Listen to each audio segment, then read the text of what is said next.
तो परीक्षा देने लगा, लिख रहा था। तो 10 मिनट लिखता था, जेब से निकालता था, फिर देखता था, फिर रख लेता। तो वहां के जो प्रिंसिपल थे उसने कहा कि तुम ये नकल करते हो, भारत से आए? कहा कि नहीं मैं नकल नहीं कर रहा हूं। तो उसको प्रिंसिपल को लगा कि रंगे हाथ इसको पकड़ना चाहिए। तो जैसे वो युवक का जेब से निकाला और देख रहा था, उसने कहा कि ये क्या है तुम्हारे हाथ, नकल कर रहे हो? कहा कि नहीं नकल नहीं कर रहा हूं। तो कहा कि तुम्हारे हाथ में है क्या, दिखा मुझे। और जैसे कहा मुझे दिखा, तो प्रिंसिपल ने देखा तो किसी लड़की का फोटो था। तो प्रिंसिपल ने कहा कि तू यहाँ आया परीक्षा देखने के लिए कि फोटो देखने के लिए? तो उस युवक ने कहा कि क्षमा करना, ये मेरी प्रेमिका है, मैं इससे प्रेम करता हूं और इसका शर्त है इस बार तू पास हो जाएगा तो हमारी तुम्हारी शादी पक्की, और कहीं पास नहीं हुआ तो शादी नहीं होगी। तो जब मैं लिखता हूं अब भूल जाता हूं तो फोटो निकाल करके देखता हूं, तब मुझे लगता है यदि कहीं मैं फेल हो गया तो 10 मिनट लिखता हूं, फिर भूल जाता हूं, फिर निकाल करके देखता हूं, फिर लिखता हूं।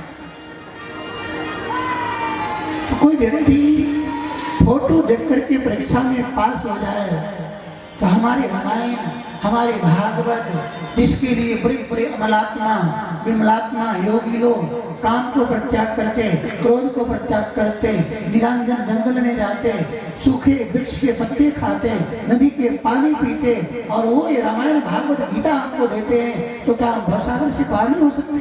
हमारे अंदर इतना विश्वास नहीं होना चाहिए? आप उपन्यास पढ़ते हैं ना, मत पढ़िए। आप फालतू मोबाइल देख करके टाइम बर्बाद करके मत देखिए।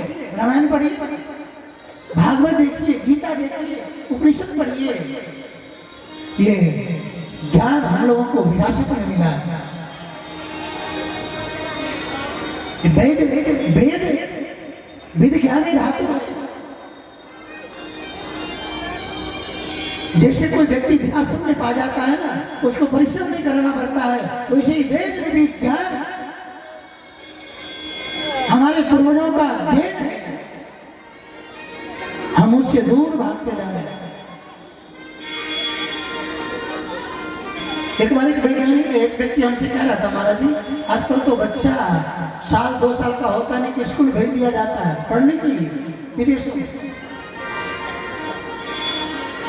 हमने कहा कम से कम तो 2 साल तो लगता है उसको, और हमारे यहाँ तो बच्चा माँ के घर में भी पढ़ लेता है।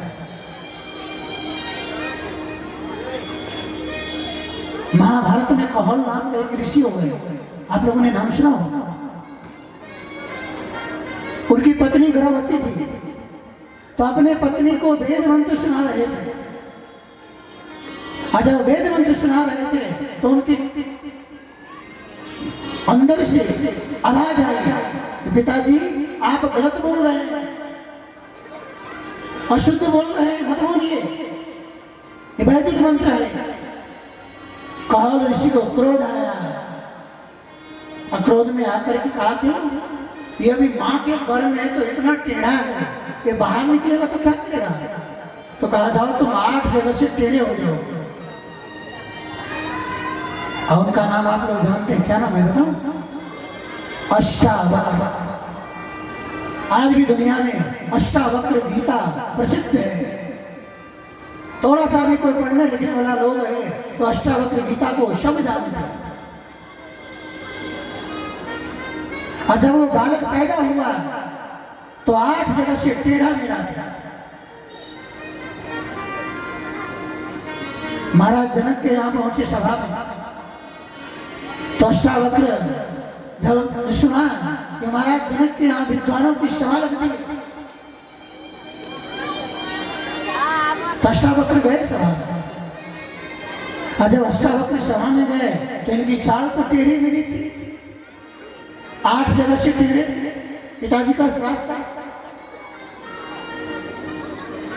तो जितने विद्वान थे इनके चाल को देख करके हंसने लगे।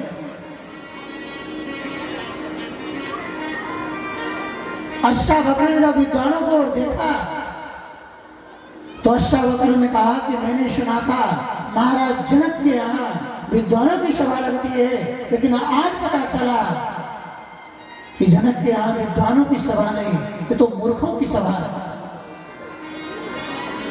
ये मेरे शरीर को देख करके हंस रहा है। अष्टावक्र ने 2 प्रश्न किया। अष्टावक्र ने कहा कि जितने विद्वान बैठे हो, आप लोग बैठे हैं, एक बात बताइए, क्या शरीर को हमने बनाया है? और दूसरा प्रश्न, जिसने शरीर को बनाया है उससे आप ज्यादा विद्वान हो सकते हो? महाराज जनक की सभा में सन्नाटा छा। जितने विद्वान हंस रहे थे सब सन्न पड़ गए। और बात तो सही है, शरीर किसी का गोरा है, किसी का काला है, कोई व्यक्ति सुंदरता के अभिमान में फूले रहते, कोई अपना चेहरा समाज के सामने दिखाना भी नहीं चाहता। और जीव के कर्मानुसार मिलता है, खुद को कोई निर्माण नहीं कर सकता। और जो निर्माण करने वाला परमात्मा है, उनसे ज्यादा विद्वान दुनिया में कोई बन ही नहीं सकता। इसलिए तो उपनिषद कहती है ये तो वाचो निवर्तन्ते अप्राप्य मनसा मन समेत जय जानवा।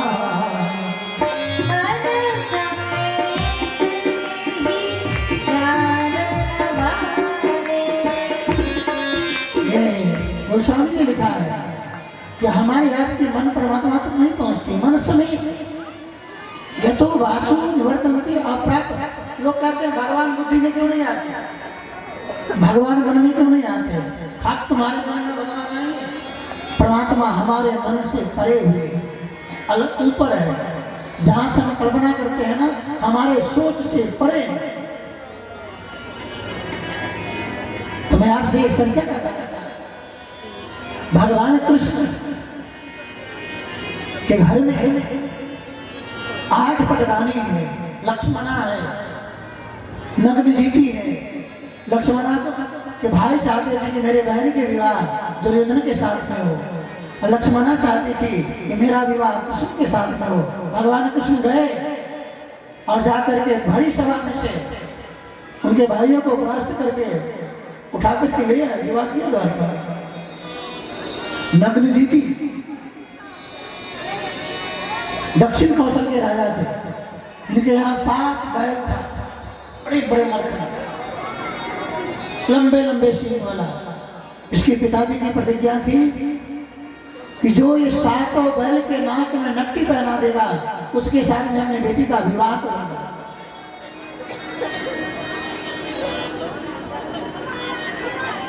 थोड़ा सा आप लोग दूसरे को भी जगह दे दीजिए। ये लोग 3-4 लोग खड़े होकर के इशारा कर रहे हैं। आप लोग धीरे थोड़ा थोड़ा आगे हो जाएंगे तो लोग आ जाएंगे आराम से। थोड़े थोड़े आगे बढ़िए, ठंडी का मौसम है, गर्मी नहीं है। नजदीक में बैठेंगे लोग तो और गर्मी लगेगी।